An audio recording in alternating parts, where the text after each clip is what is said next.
Ulfa lakkuu kan jedhu ilaalla. Ulfi lakkuu mallattoo akkamii agarsiisa? Yookaan ulfa kan tokko ulfaa'an irra akkamitti adda baasna? Kanneen lakkuu ulfaa'an mallattoodhaan kan jedhuu fi akkasumas eenyufaatu carraa lakkuu ulfaa'uu olaanaa qaba? Akkasumas immoo lakkuu ulfaa'uun rakkoo akkamii fidee dhufuu danda'a kan jedhu ilaalla. Chaanalii kana faaraa kanaan sabiskiraayib godhaa asumaan maatii ta'a. Warra mata duree kana barbaadaniifis sheer godhaa. እድሜያቸው ከ35 ዓመት በላይ የሆነ ሴቶች መንታ የመውለድ እድላቸው ከፍ ያለ እንደሆነ ያውቃሉ? ጥናቶች እንደሚያሳዩት እድሜያቸው ከ35 ዓመት በላይ ሆኖ ነገር ግን የማረጫ እድሜ ላይ ያልደረሱ ሴቶች ላይ ያለው የኤፍኤስኤች መጠን ከፍ ያለ ስለሆነ በአንድ ሪፕሮዳክቲቭ ሳይክል ወይም ወርሃዊ ዑደት ከአንድ በላይ እንቁላል እንዲለቀቅ በማድረግ መንታ የመውለድ እድላቸውን ከፍ ያደርጋል። ሆኖም ግን ከ35 ዓመት በኋላ የሚፈጠር እርግዝና የተለያዩ የእርግዝና ኮምፕሊኬሽኖች ወይም ችግሮች ጋር ተያይዞ ሊመጣ ስለሚችል የደም ግፊት፣ የስኳር፣ የፅንስ አፈጣጠር ችግሮች እንዲሁም ሌሎች ብዙ ከእርግዝና ጋር ተያይዘው የሚመጡ ችግሮች እንዳይፈጠሩ ከተፈጠሩም ደግሞ በጊዜ መታከም እንዲችሉ በማህፀን ስፔሻሊስት የቅርብ ክትትል ያስፈልጋል።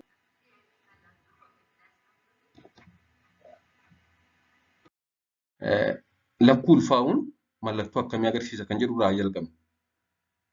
Gabaabsee kaa'uudhaaf lakkuun yookaan lakkuu yeroo ulfaa'an mallattoon yeroo ulfaa kan yeroo tokko ulfaa'an jiru harka lama dabala. Kun egaa yaaduma walii galaadha jechuudha. Lakkuu yeroo ulfaa'an mallattoon yeroo ulfaa mul'atanis harka lama dabalu. Isaan keessaa kanneen gurguddoon kan jalqabaa hangi hormoonii HCG jedhamu hedduu waan dabaluuf hancufni afaanitti isaan baay'ataa, baay'ee tuttufuu, ol guurraan yeroo ulfaa isaan kun kan tokko ulfaan irra baay'ee baay'atu. Akkasumas yeroo dheeraa isaan irra turu. Egaa dubartoonni lakkuu ulfaa'an kan xinnoo adda isaan taasisu baay'ee tuttufuu, hancufni baay'ee afaanitti isaan baay'ataa, ol guurraan yookaan haqqeen yeroo ulfaa kan dubartoota noormaalii yookaan kan tokko ulfaa'an mudatu isaan biratti ni cima. Akkasumas yeroo dheeraa isaan irra turu. Garbiraan gadameessi ariitiin guddata. Daa'ima lama baatee waan jiruuf ariitiin guddachuudhaan gogiinsa garaa fa'aa isaanitti fidaa, gubaa laphee fa'aa, sooranni akka salphaatti hin bullaane taasisuu fa'aa isaanitti fida. Ariitiin gadameessaan guddachuun kun garaacha isaanii ol dhiibaa. Garaacha ol dhiibuun immoo nyaanni asiidii qabate kun kan garaacha keessa jiru ol waan dhufuuf singigootti itti fida jechuudha.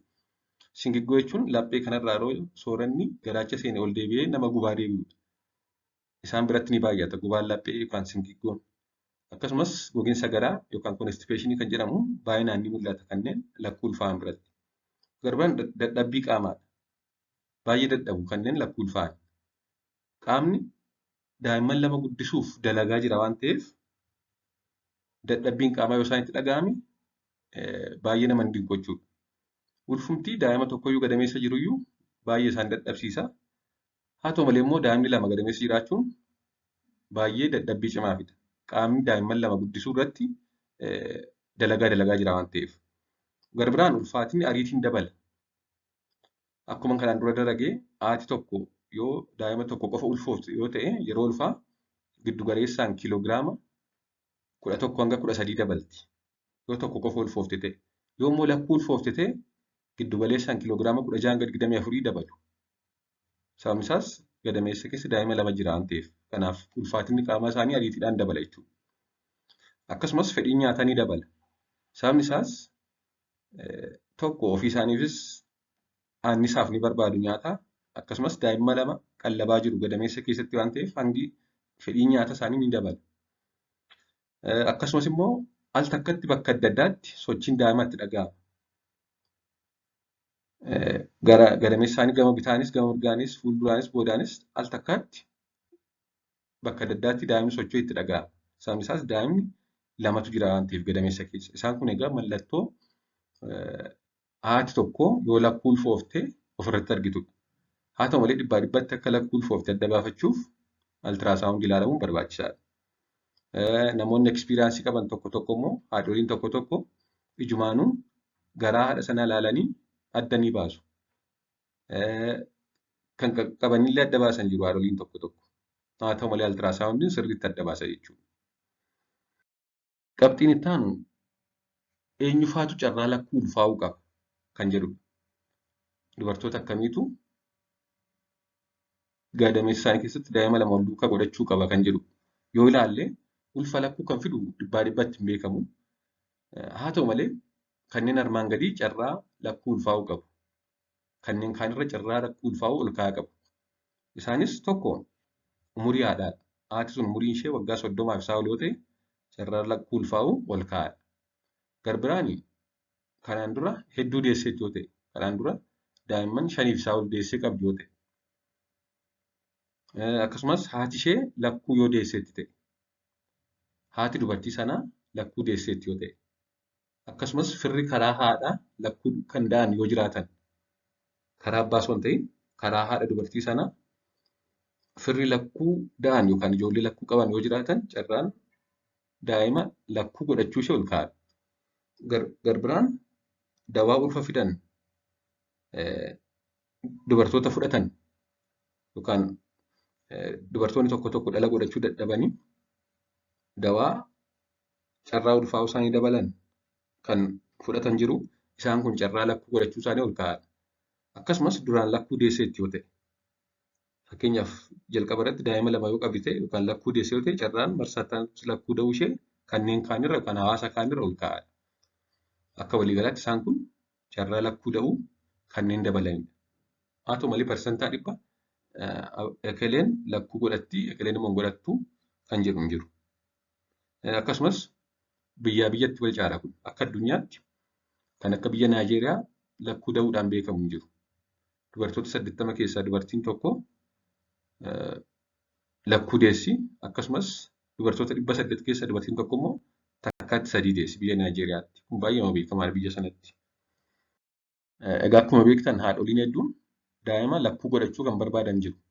Hawwiin maatii hedduu lakkuu argachuu ta'eyyuu ulfi lakkuun immoo salphaa miti. Ulfa lakkuu qabaachuun haadha sanarrattis daa'ima gadameessa jiru irrattis dhiibbaa fiduu ni qaba. Kan tokko ulfaa'uu wajjin gaafa ilaalamu jechuudha. Isaan kana keessaa kanneen gurguddoo kan jalqabaa akkuma jalqaba jedhee wayita ulfaa garmalee balaqqamsiisuudha. Garmalee balaqqamanii baay'ee rakkatu jechuudha. Garbiraan immoo yeroo ulfaa hir'ina dhiigaaf saaxilamu. Ofii isaaniif dhiiga barbaadu daa'imman lamaanuu dhiiga oomishuuf seelii dhiiga diimaa oomishuuf ayireenii fa'aa vaayitaamin B12 fa'aa fooliitii fa'aa hedduu barbaadu.